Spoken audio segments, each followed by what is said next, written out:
Makhluk gaib memang hidup berdampingan dengan kita, tetapi mereka berada di dimensi yang berbeda.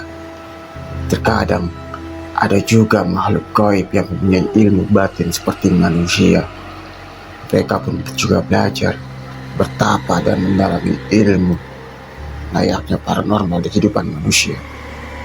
Jangan heran, terkadang ada juga makhluk gaib yang kadang mewujudkan sosoknya dan juga menunjukkan kepada kita, walaupun kita sebagai manusia tidak memiliki ilmu kebatinan ataupun mata batin kita tidak terbuka. Kisah yang dialami sepupuku yang bernama Pian, ini kisah nyata yang diwujudkan oleh penampakan sosok pocong di dapur rumahnya. Semua berawal karena ia melompati kain putih saat pulang ke rumahnya. Kita bahas secara lengkap. Jadi, begini ceritanya.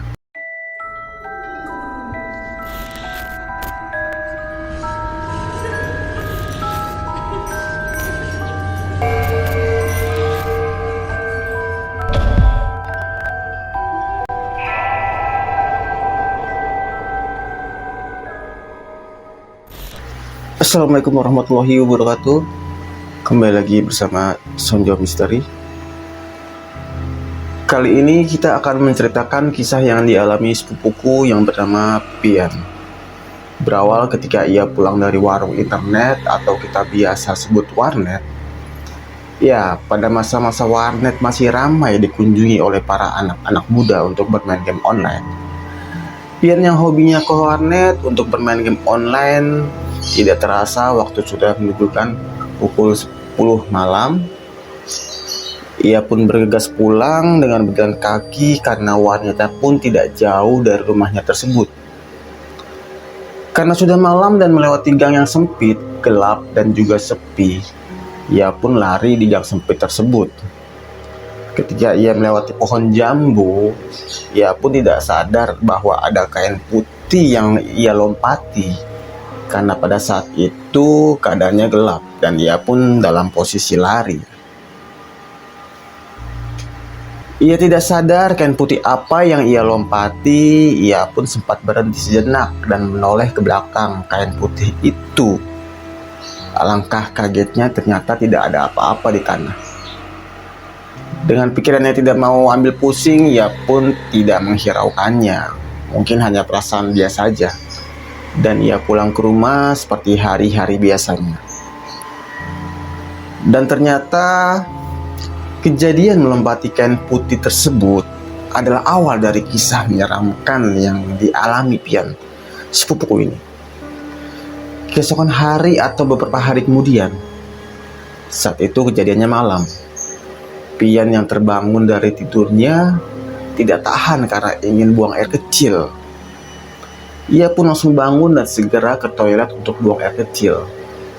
Namun, setelah ia selesai dan membuka pintu toilet untuk kembali ke kamar, alangkah kagetnya, ia diwujudkan oleh sesosok pocong di dapur. Karena toiletnya harus melewati dapur terlebih dahulu.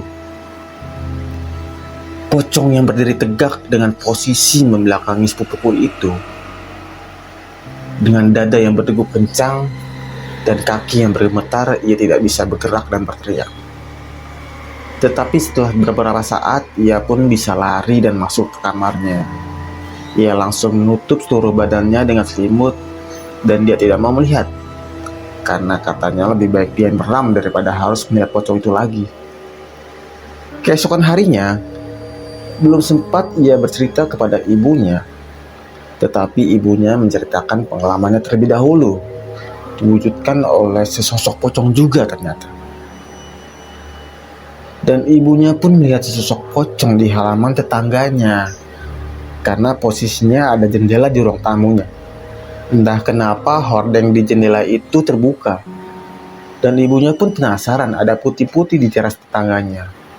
Setelah ia dekati jendela, dan ternyata itu adalah sesosok pocong yang sedang berdiri diam dengan posisi membelakanginya. Dan Pian pun terheran-heran. Ia menceritakan juga pengalamannya melihat pocong di dapur. Tapi yang menjadi pertanyaan, kenapa pocong itu membelakangi Pian dan ibunya juga? Apa ia takut sial jika mukanya dilihat oleh manusia? Menurut mitos sih seperti itu. Percaya tidak percaya, ya namanya juga mitos.